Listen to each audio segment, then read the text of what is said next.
કરવીશ મારે. લખમણ વનવા તો તમારા ભાઈને મળ્યો તો મને નહોતો મળ્યો.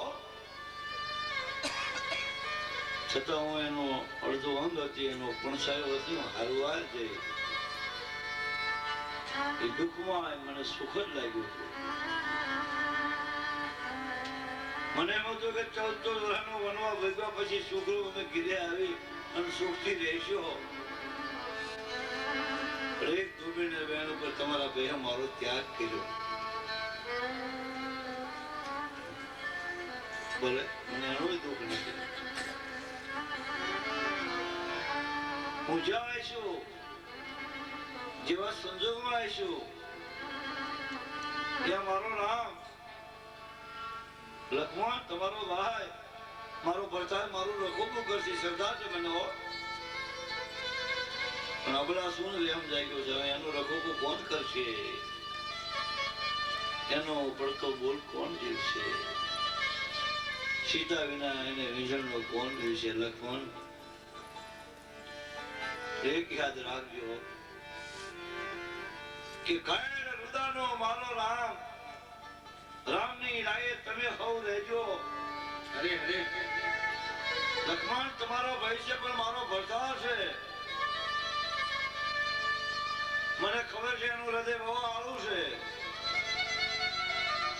કાયર રુદાનો મારો રામ, તમે રામની રાયે બધા રહેજો. એના વિજોગી દરડાને મારા વીર જાનકીના દખ ન કહેજો.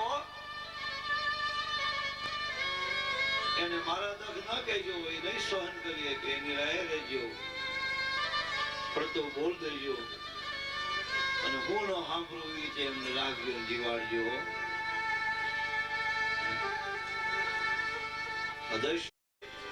હનુમાનજીને હાર કર્યો પણ એ હાર હનુમાને તોડી નાખ્યો.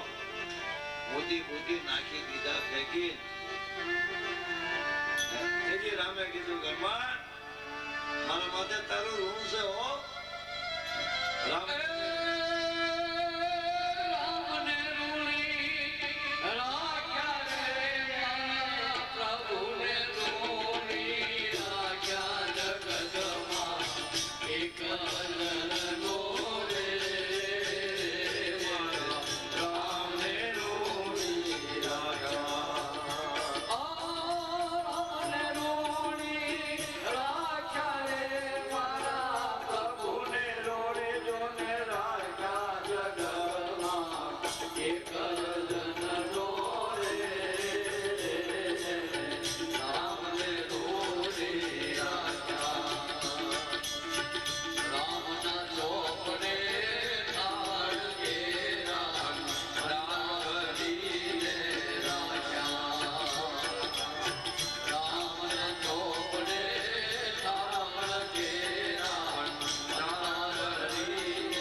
બાપાને બોલાવ્યા હતા.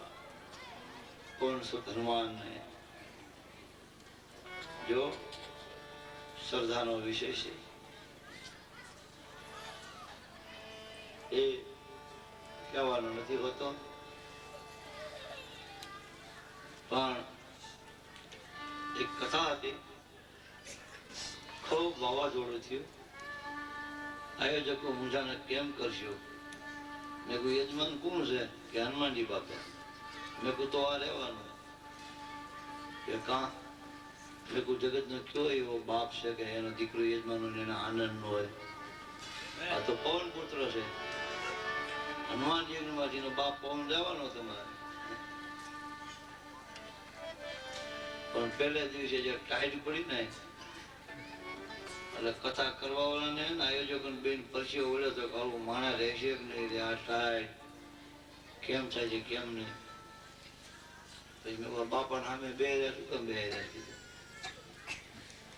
તો ઠંડી પણ ઓછી થઈ ગઈ અને મારી અંગત શ્રદ્ધા બોલે છે. હું તમારો પર લાદવા નથી માંગતો, પણ મને બે વાત કેમ ઠસી છે ખબર નથી. એક વાત એ કે જ્યાં પણ 9 દિવસ રામ યજ્ઞ હોય પછી ગમે એ યજ્ઞ કરે ગમે એ વાંચે એ હનુમાન કોઈ પણ રૂપમાં યજ્ઞ આવી જાય છે. મારો અંગત શ્રદ્ધા બોલે છે. અને એક નવરાત્રમાં ક્યાંક ભગવતી એક દી ગરબો લઈને કોકના ઘરે આવી જાય છે, આવું મને એક મગજમાં થઈ ગયેલું છે. બાપાને તેથી આપણે બોલાયા હતા, બાપા બેહો આ અમારું 9 દી હમું વિતરું ઉતરે. કોઈને આંખમાં તો નથી દુખ્યું, એ મસ્ત એવો બેઠા, કોઈ ગોળા પીડ્યા ગયા નથી. 9 દિવસ નિર્દોષ આનંદ નિજાનંદ માટે વિરોધી બાપાને કહેવી છે કથા વિસર્જન હોત હૈ સુનો વીર હનુમાન રામ લક્ષ્મણ जानकी સદા કલ્યાણ. એક ઘડી આદિ પુણ્યા तुलसी संगत साधवी करे कोया वाजा वाजा विदना भरद्वाज के पास सब देवता आश्रम गए शंभु गए. राम कथा अजदायिनी जो घर चर्चा हो कहत सुनत निज यज्ञ फल भव सागर में वो कामिनी नारी प्यारी जिमी लोभी के प्रियदा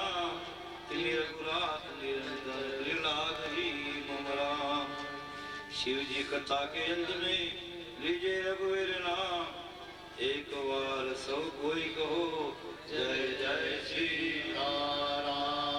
रामचंद्र भगवान की जय.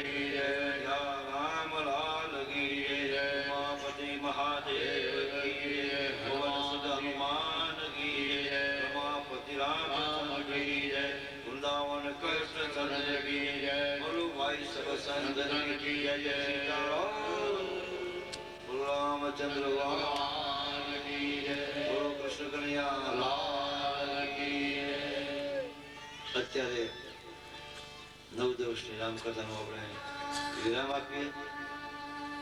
બંધ નથી કરતા, પૂરી નથી કરતા, ચાલુ રાખ્યું છે તો રામકથાને પૂરી થાય.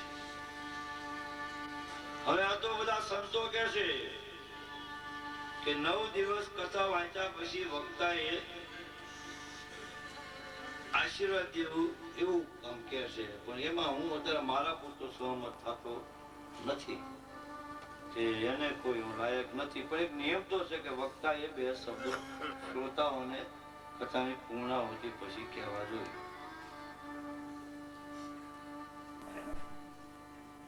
આનંદ ખાતર તમે કહું છું રામાયણ તો પૂરી થઈ હવે વાંધો નથી.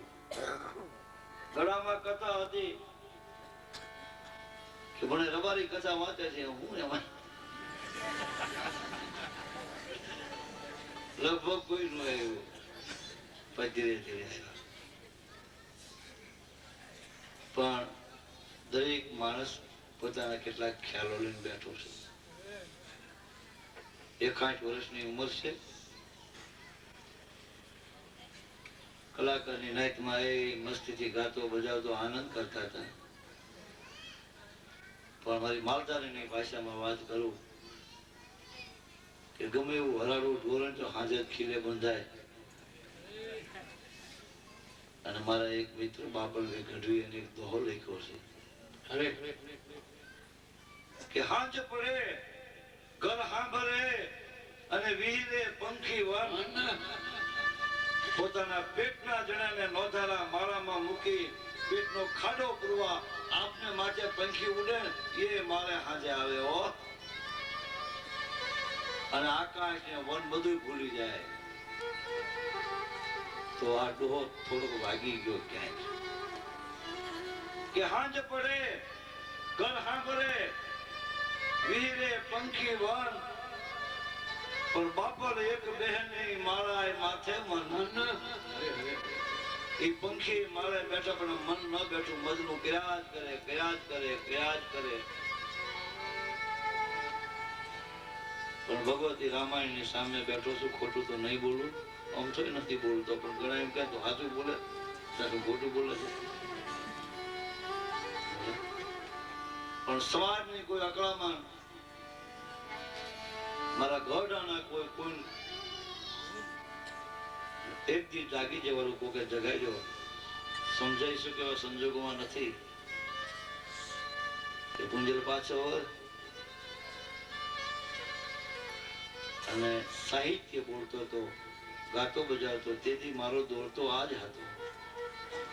પણ એમાં ભેળા ભગત બાપુના દુલા કાગના બે સુવાય કઈ મને અધમો કરી નાખ્યો છે. પેલું સુકાય કે ઈ છે ભગત બાપુનું કે જેને મને એકે મેળનો ન દેવા દેતો અત્યારે. ઈ સુવાય કે ઈ છે કે ભાઈ છે બાપની મિલકતનો ભાગીદાર છે, કે એનું પ્રમાણ, એનો દસ્તાવેજ, એનો લેખ, કોઈ પંચના સહી સિક્કા કે હા કે શું કે જેને તેના દૂધમાં એને ભાગ પડાયો છે. આથી કયું જગતને પ્રમાણ જોયું છે. તો ક્યાંક ક્યાંક મેં ભયું ભાગમાં મન ચોરાતા ભાયલાય છે, કોઈ બાંધતા ભાયલાય છે, એ વેદના કોરી ખાય છે. બીજું સુવાય કે મને ગમેલું ભગત બાપુનું કે પેટમાં ગયેલું ઝેર જેના પેટમાં ગયું ને એકને જ ન રહેશે. પેટમાં ગયેલું ઝેર જેના પેટમાં ગયું ને એકને જ ન રહેશે, પણ કાનમાં ગયેલું ઝેર કેટલાય ન રહેશે. કઈક ના હરિયાળા ખેતર ઉજળ થતા ભાર્યા છે, ક્યાંક મને કદાચ પગમાં ક્યાંક રેલું આવી ગયું હોય છે. ભાઈ રાજકારણનો કોઈ વિરોધી માણસ નથી, રાજકારણનો માણસ નથી. કોઈ ગામ એવું નહીં હોય કે જે ગામમાં મંડુક ન હોય, બે પાર્ટી ન હોય. અને જાળવીને એમને પ્રેમથી પૂછો કે કેમ આમ, તો કે ઓલી પંચાયતની ચૂંટણી હતી ને તે હામાં ઉભા ને તે મંડુક થયું, અહીં નથી મેળ પડતો. તો જે આ ગોકુળ જેવા રૂડા ગામ આવેલો એવા ગામડામાં જે કંકાસ કરી ગયો છે, વ્યસનો કરી ગયા છે, કંકાસે અને વ્યસને મને બહુ દુઃખી કર્યો છે. કારણ કે મેં ક્યાંક કોકને ભાઈના છે વ્યસનમાં પાયમાલ થતા, કંકાસમાં પાયમાલ થતા.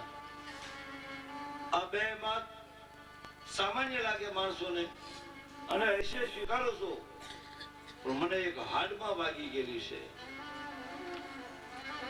તો મેં કીધું કારણ શું, અને બીજું મને એક આભાસ થયેલો કે રબારીના દીકરાને જો કોઈ ગાવા બોલાવતો હોય કે આટા ખાય અને આપણે ગાવી અને બધા સાંભળે, ટોલા ચાચો માણા ચારોના ધંધે ચડાવ્યો મને,